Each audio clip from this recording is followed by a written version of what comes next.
ఇప్పుడే మన దీపారాధన అయింది, బయటకు వెళ్ళి దీపారాధన చేద్దాండి. ఉసిరి చెట్టు దగ్గర కూడా దీపారాధన అయింది. ఇప్పుడు పాట పాడుకుందాం. చిట్టు పిట్ట రానే వచ్చింది. నేను అక్కడ దీపాలన్నీ తయారు చేసుకుంటున్నా. ఇక ఇప్పుడు పాట పాడదాం, హారతించుకుంటా.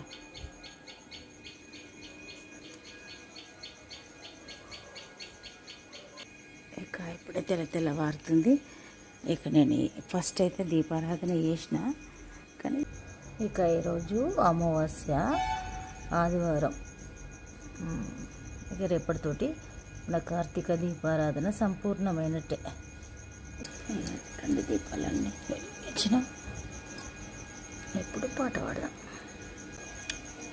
మాధవ కేశవ మధుసూదన విష్ణు శ్రీధర పదనకం చింతయామి యోయం చింతయామియో.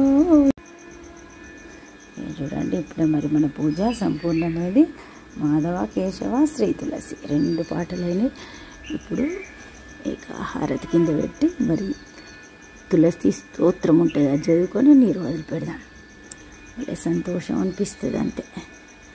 చూడండి, ఒక పుష్పం అయితే రాలింది. ఇప్పుడు మన తులసి చెట్టు దగ్గర నీరు వదిలిపెడదాం. కార్తీక దామోదరుని కలుసుకొని మరి నీరు సమర్పిద్దాం. గద్దాత్రి నమస్తుభ్యం విష్ణుచ్చ ప్రియవల్లభయతో బ్రహ్మోదయో దేవి సృష్టి సిద్ధాంత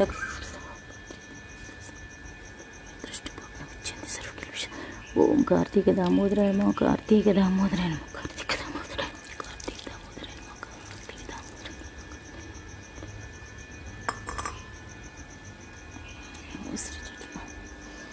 కళ్ళకు అద్దుకోవాలి. ఇక ఇక్కడితోటి మన పూజ సంపూర్ణమైంది. ఇక నైవేద్యం బెల్లం సమర్పించడం. జామ పండ్లు పైన ఉన్నాయి, కానీ అవి మనకు అందని ద్రాక్ష పుల్లన అంతే వదిలిపెట్టడమే. ఇక భలే సంతోషంగా పూజ చేసుకున్నా. ఇక ఈరోజు అమావాస్య, మరి ఆదివారం. ఇప్పుడు పూజ సంపూర్ణమైంది కాబట్టి ఇక అగ్నిహోత్రానికి కూడా తయారు చేసుకుందాం. ఇక రేపు పాడ్యమి, మరి పాడ్యమి రోజు కూడా మంచిగా సంతోషంగా పూజ చేసుకుంటాం. మన కార్తీక మాస దీపారాధన సంపూర్ణంగా చేసుకున్నట్టే. ఇక ఇది విషయం. మరి బయటకు ఇంట్లోకి వెళ్ళి ఇప్పుడు అగ్నిహోత్రానికి అన్నీ తయారు చేద్దాం. కోకిలలు భలే కూస్తున్నాయి, స్టాప్ చేసినప్పుడు కూస్తుంది. ఉసిరి చెట్టు దగ్గర ఎంత చక్కగా దీపారాధన చేసుకున్నాం.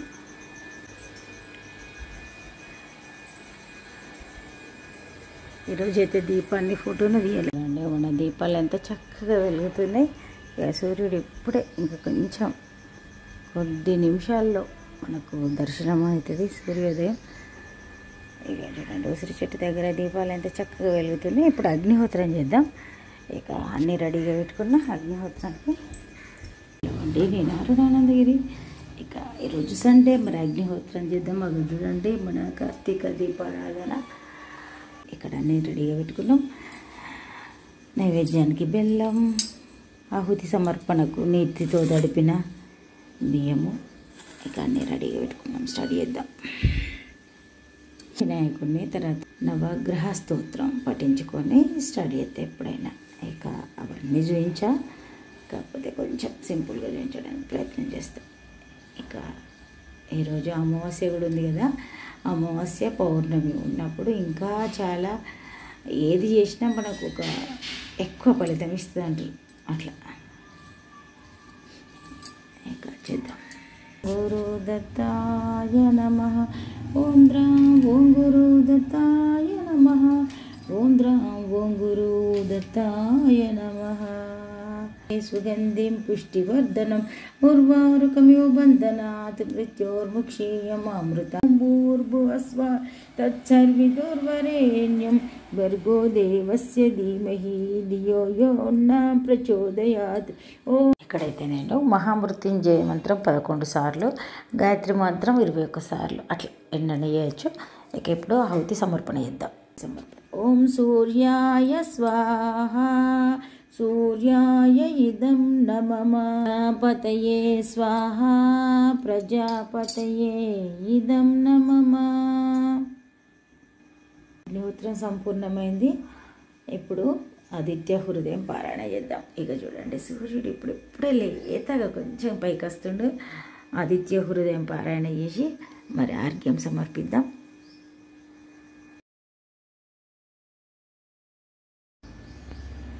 బయటకు వెళ్ళి సూర్యునికి కూడా హారతిద్దాం.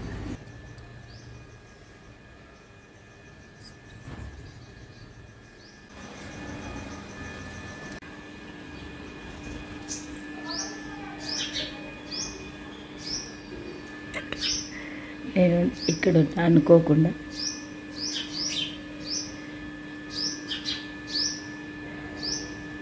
అది కూడా ఇటు వరకు వస్తుంది. పొద్దున్నుండి ఎన్ని పక్షులో చూడండి. మన దీపారాధన ఇంకా వెలుగుతూనే ఉంది. ఓ బ్లాక్ పిట్ వచ్చింది చూడండి. అదైతే చాలా వాయిస్ చేస్తుంది. అగ్నిహోత్రం చేసేంతసేపు చాలా పక్షులు వచ్చినాయి. మంచి తెల్ల జాంపండు ఉంది. అంత మంచి జాంపండ్లు మన చెట్టు మీద ఆడోటి ఉంటున్నాయి, కానీ అవి బాగా పైకి ఉంటున్నాయి, లేకుంటే రకరకాలు. మొత్తానికి అవి చూడండి, చిట్టుపిట్టలు ఎన్ని వచ్చినాయి. అక్కడ ఉంది పండు దింపాలి. అవి రామచిలుకలు వచ్చినాయి చూడండి. కార్తీక పురాణం వింటున్నా. ఇక చాలా పక్షులు ఇక చెప్పలేం, అన్నీ ఒకటేనుకోటి. నైవేద్యం తినే పిట్టలు వచ్చి ఆల్రెడీ నైవేద్యం తినిపోయినాయి. ఊరపిచ్చుకలు వచ్చి అవి కూడా తినిపోయినాయి. ఇక బ్లాక్ పిట్ట కూడా వచ్చేసింది. చాలా పిట్టలు ఇట్లా రకరకాల పక్షులు వస్తూనే ఉంటాయి పొద్దంతా. ఇక అంతే చూడండి, మళ్ళీ నైవేద్యం తిన్న పిట్ట వచ్చింది. జస్ట్ 5 minutes తేడాతోటే వచ్చింది. 5 minutes కూడా కాలే, మళ్ళీ వచ్చింది. ఇది ఇంకో పిట్ట, అది కాదు. సూపర్ టేస్ట్ ఉంది అని అనుకుంటా.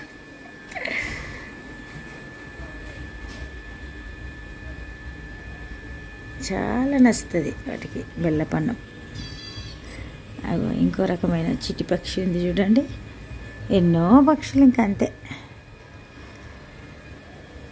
అయితే ఇక్కడికి వచ్చిన తర్వాత దాని వాయిస్ని నేను బయటకు వచ్చి చూపిస్తున్నా. ఆల్రెడీ కార్తీక పురాణం వినుడైపోయింది. ఇక మన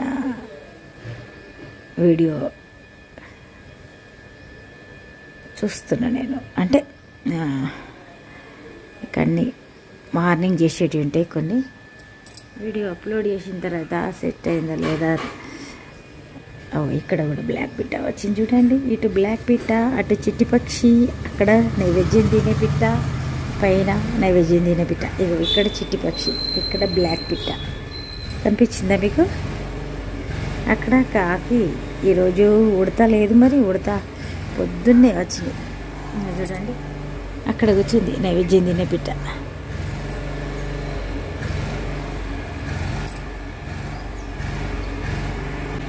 పైన ఉంది చూడండి.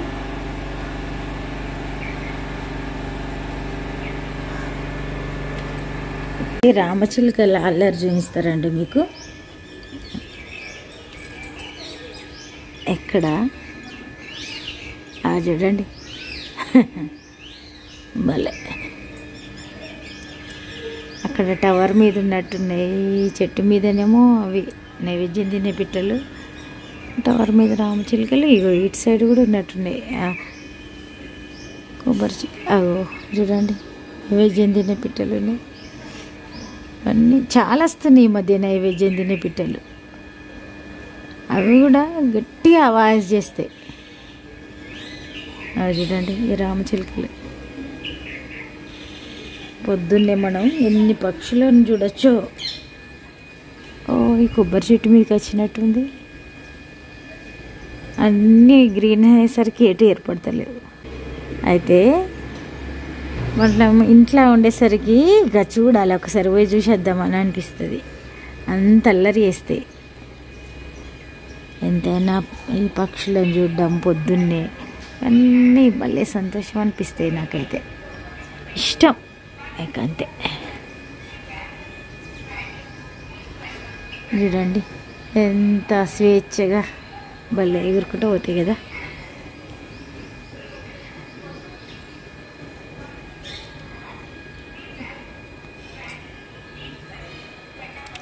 అయితే మనం గొప్ప గొప్ప వాళ్ళ చరిత్రలు చదివినప్పుడు అబ్బా వాళ్ళు ఇట్లా అనిపిస్తుంది కదా. కానీ బాల్యం అందరిది ఒకటేనా అనిపిస్తుంది. ఎందుకంటే ఈ పక్షులు ఎగిరిపోయినప్పుడు ఎంత చక్కగా ఎగిరిపోతున్నాయి, మనం కూడా అట్లా ఎగిరిపోతే ఎంత బాగుంటుంది అని అనిపిస్తుంది నాకు.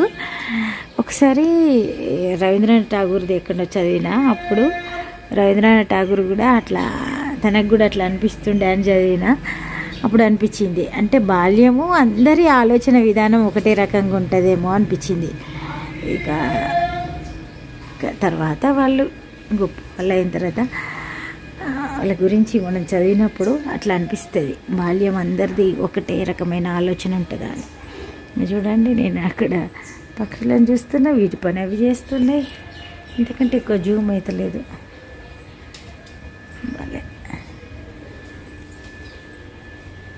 కొంచెం అలికిడైనా అటు ఇటు కదులుతాయి.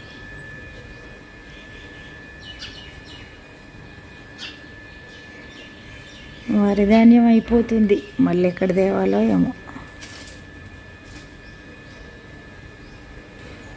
ఎటన్నా ఊరికి వెళ్ళినప్పుడే అక్కడ తెస్తాం కదా.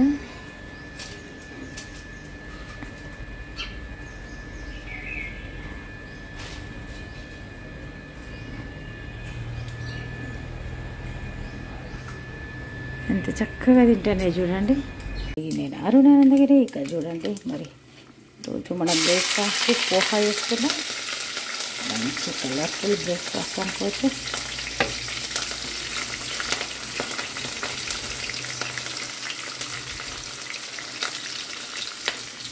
ఈ సీజన్లో పచ్చి బఠానీ వస్తాయి. చూడండి, పచ్చి బఠానీ కూడా రెడీ ఉంటే వేసేద్దాం. దీనిలో మనము కారం వేయం కాబట్టి పచ్చిమిర్చి ఎక్కువ వేసుకోవాలి. అంటే పచ్చిమిర్చి కారంగా ఉండేటట్టు వేసుకోవాలి. చూడండి, పచ్చిమిర్చి ఎక్కువ వేసుకుంటే కారంగా ఉంటాయి. మనకు దీనిలో మిరప్పొడి వేయం కాబట్టి పచ్చిమిర్చి, తర్వాత పసుపు, ఉప్పు యాడ్ చేసినాం. పచ్చి బఠానీ కూడా యాడ్ చేసుకున్నాం. మూత పెడదాం, చుట్టూతాయి, లేకపోతే టపటప్ అంటే ఇవన్నీ చిరుచుట అంటున్నాయి కాబట్టి టక్కన అటుకులు వేసేద్దాం. ఇలా క్యారెట్ తురుము తర్వాత అయినా వేసి క్యారెట్ తురుము, లేకపోతే బఠానీ అంతా చిట్టి పైకి లేచి పక్కలకు పడుతుంది. అందుకని ఫస్ట్ వేసిన కలుపుతాం మంచిగా. అటు కొత్తిమీర సూపర్గా రెడీ అయిపోతుంది. మంచి కలర్ఫుల్ బ్రేక్ఫాస్ట్ అనుకోవచ్చు. అయితే నిమ్మకాయ 2 minutesలో బ్రేక్ఫాస్ట్ చేసి టీ తాగుదాం. మరి ఈరోజు అయితే తింటే రేపు ఒక మంచి విడతటి మళ్ళీ వెళ్తాం.